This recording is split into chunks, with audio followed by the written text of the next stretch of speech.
JBN, we keep you informed. I am Michelle Jones, and in the news, man killed in St. James police-military confrontation. A man was shot and killed during a confrontation with members of a joint police-military operation in Albion, St. James on Friday evening. He has been identified as Donovan Samuels, also known as Pinchers, of an Albion address. According to acting commander for the St. James Division, Carlos Russell, the security forces were on foot patrol in the Earls Drive area of Albion around 8:50 p.m. when they observed two men approaching. Russell said the men were alerted to stop, but instead opened fire on the patrol team. Fire was returned, and Samuels was hit while the other man escaped. Russell said a Glock pistol and the 7 rounds of ammunition were seized at the scene. Unidentified man killed in hit and run in Long Bay, St. James. The police are reporting that a man was killed during a hit and run along the Long Bay Main Road in St. James on Saturday morning. Acting commanding officer for the St. James Police Division, Carlos Russell, said that the police responded to the report about 12:15 a.m. On the arrival of the police, the body of an unidentified male, believed to be in his late 30s or early 40s, was seen lying face on in the left lane of the main road. The man's skull was visibly cracked and his limbs appeared to be broken. He was clad in blue jeans shorts, was without a shirt and was barefooted. Investigations are ongoing. Popular jeweler killed by gunmen in Mobay. Montego Bay has lost one of its icons to gunmen as the parish of St. James continues to bleed relentlessly from over 110 murders since the start of the year. Clive Lee, popularly known as Scallion, an expert on watches, chains and wedding rings, was murdered on Thursday as the onslaught being unleashed on the parish continues. Lee, 72, who had been a staple in the historic Sam Shop Square for decades, was revered for his skills, professionalism and easygoing manner. Reports said that Lee was at his store in the Heritage Mall about 9 a.m. when two men posing as customers entered. The men demanded that Lee hand over jewelry, but he refused. One of the men dipped inside a bag he was carrying, pulled out a handgun, and shot Lee in the abdomen. The men then robbed the establishment of cash and jewelry. Lee was found lying in a pool of blood by other business operators. He was rushed to the Conroe Regional Hospital, where he succumbed to his injuries. His death has sent shockwaves throughout the city, with many of the town's residents jolted by the reality that a new breed of killers has taken over. Pained by the news of his death, Montegonians have taken to Facebook to express outrage. This new generation will allow no honor to legends and stalwarts, said one social media user. Lee taught those who came under his tutelage the art of watchmaking, and those who knew him well spoke of how gentle a soul he was. Man confesses to murdering businessman in plea deal, gets 17 years. A man who struck a deal and pleaded guilty to murdering Payless Car Mart operator Robert Mendez in 2014 has been sentenced to 17 years in prison. But John Jarrett will not be eligible for parole until he serves 15 years. Jarrett was charged with illegal possession of firearm, murder, and attempted larceny arising from the killing on April 1, 2014 in St. Andrew. He confessed to the gun and murder allegations when he appeared before the Home Circuit Court on Wednesday, based on a plea deal between the prosecution and the defense. Justice Vinnie Graham Allen then sentenced him to 15 years in prison on the gun charge and 17 years to murder, according to a statement issued yesterday afternoon by the Office of the Director of Public Prosecutions, ODPP. The prosecution offered no evidence against Jarrett for the offense of attempted larceny from the person as a condition of the plea agreement. Jarrett was not the actual shooter in the case, but was implicated because of his participation. In 2020, the triggerman, Bertram Jenkins, otherwise called Evie, pleaded guilty to murder and was sentenced to 27 years and 7 months in prison. He won't be eligible for parole until after 15 years behind bars. Jarrett was represented by attorney at law Diane Jobson. Acting Assistant Director of Public Prosecutions, Celino Gilvey, represented the case for the Crown. Mendez, 41, was shot dead by the two men who posed as customers at his car mart on Maxfield Avenue. St. James Gabby awarded nearly $18 million in SOE detention suit.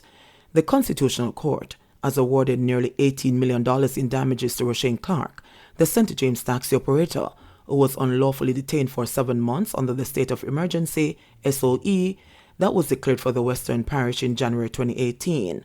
The full court, comprising Justices Chester Stamp and Marie Nemard and Tara Carr, handed down the landmark decision, which will have consequences for how future SOEs are implemented in Jamaica. The justices also found that the emergency regulations governing the SOEs were unconstitutional. The court was asked to consider whether some of the emergency powers regulations infringe or violated the Charter of Fundamental Rights and Freedoms of the Constitution, and if so, whether these breaches were reasonably justified for achieving the purpose of the SOE in St. James. Additionally, the court had to consider and determine whether any of Mr. Clark's constitutional rights had been infringed or violated, and if so, whether he is entitled to redress, said the summary that was read out in court by Justice Chester Stamp. In disposing of the case, the court heard and declared the Emergency Powers Regulations, sections 22 and 32, in respect to the fundamental rights of freedom of movement, regulations 30, 33, and 38, in respect to the fundamental rights to freedom and liberty, breach the Charter of Fundamental Rights and Freedoms of the Constitution, the summary added. The court declared the regulations unconstitutional, arguing that they gave the authorities unduly unfettered power to abrogate the fundamental rights of a wide class of persons in society without evidence establishing that they were reasonably justified for achieving the purposes of the state of emergency. The court declared the regulations unconstitutional, arguing that they gave the authorities unduly unfettered power to abrogate the fundamental rights of a wide class of persons in society without evidence establishing that they were reasonably justified for achieving the purposes of the state of emergency. The court also found and held that Mr. Clark's fundamental rights and freedoms under the Constitution, in particular his right to freedom and liberty, his right to be informed of the reason for his detention as soon as is reasonably practicable, and his right to be brought forthwith or as soon as is reasonably practicable before an officer authorized by law or a court had been violated, and that he is entitled to damages as redress for these violations. Having so concluded, the court awarded Clark a total of $17,862,000, inclusive of compensatory, vindicatory, and aggravated damages. The court acknowledged that the case raises issues of paramount national importance in an area where the fundamental rights and freedoms of individuals in Jamaica traverse the measures adopted by the state to protect the society in general. And another case involving 5 men who sued the government over their unlawful and extended detentions during SOEs is pending. New Ramble and Flanker communities get free Wi-Fi. Residents of New Ramble and Flanker in St. James, who were faced with internet connectivity issues during the novel coronavirus pandemic, are the newest beneficiaries of the Universal Service Fund's USF free public internet and Wi-Fi service. During the community Wi-Fi launch in New Ramble on Thursday evening, Acting Commanding Officer for the St. James Police Division, Superintendent Carlos Russell, stated that while the benefits of the service to the community are countless, children may fall susceptible to online dangers if the service is not used carefully. I know that we're coming out of a pandemic. It was during this pandemic when students had to do classes online that they were unaccounted for. The teachers could not say where they were because they were not part of any classes, and for many of them, the reasons were that persons could not afford the devices, but one of the main causes was data, Russell said during his address. This initiative that is being launched here today, I know it will assist a lot of individuals. I just want to say to the young ones that are here, you need to use it wisely. It is not to be used to go on unscrupulous websites. And I'm saying to the parents that you need to supervise the ones that are using the internet. We want our students to be using the internet for their schoolwork, the superintendent appealed on Thursday. While thanking the USF for installing the service in New Ramble, Russell also urged residents to continue working with your local police. Know that you have free Wi-Fi. You'll have no excuse for not texting or calling the police to give us information, he said. In welcoming the initiative, Member of Parliament for St. James West Central, where the community lies, Marlene Malahoo Fort, also joined in on the call made by Superintendent Russell. Many of you in this community have the will, but you simply don't have the way. So it became important that the government started doing all that it could to close that divide and to ensure that nobody is left behind. That is a part of the reason why this rollout is taking place, Malahoo Fort said. I can only repeat and endorse the warning that the superintendent has given. Please be careful, parents. I know that some of you may not have come up in the digital era, and you're not as savvy using the internet and browsing websites as your children.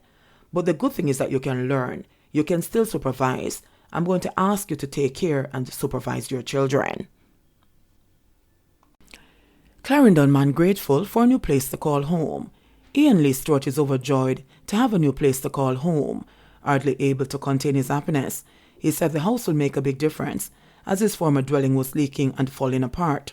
Stewart received a 2-bedroom unit equipped with indoor sanitary facilities, a water harvesting system, and a solar panel from Boom Energy Drink in partnership with Food for the Poor.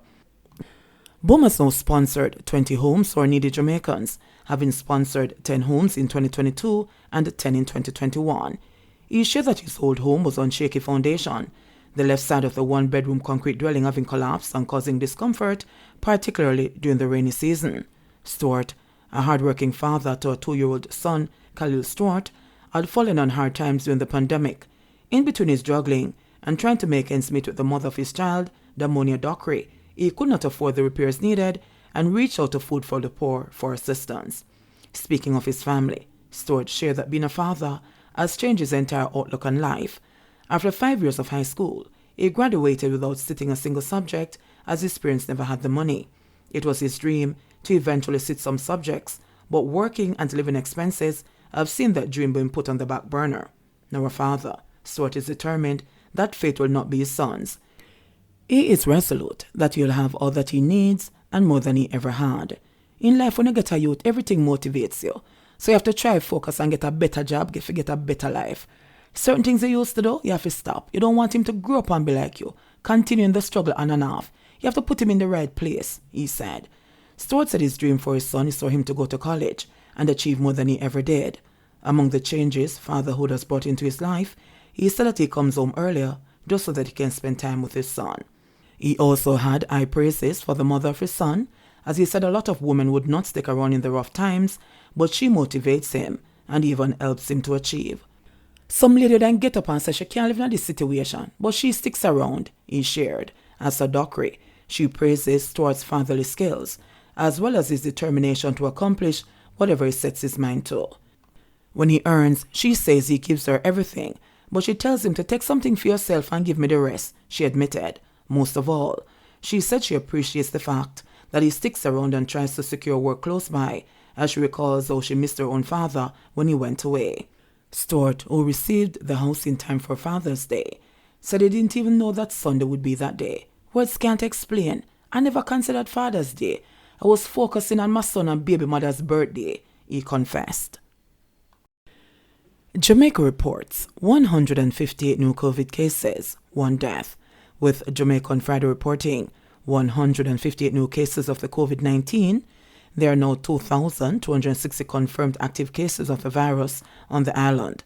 The latest cases bring the total number of cases recorded on the island since the start of the pandemic to 141,464. Of the newly reported cases, there were 91 females and 67 males, with ages ranging from 4 months to 93 years.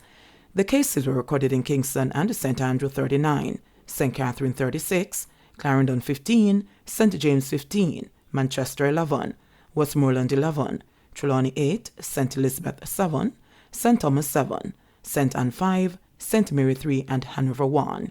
Meanwhile, 1 virus-related death was recorded in the 24-hour period, pushing the death toll to 3,094. The latest fatality is a 73-year-old man from Portland whose death was recorded in May 2022. 2 more cases were reported under investigation, while another was classified as coincidental.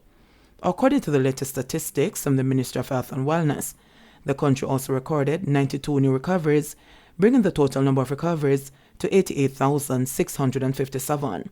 The country's positivity rate from the latest batch of testing is 22%. Approximately 131 patients have been hospitalized, 4 of them critically ill.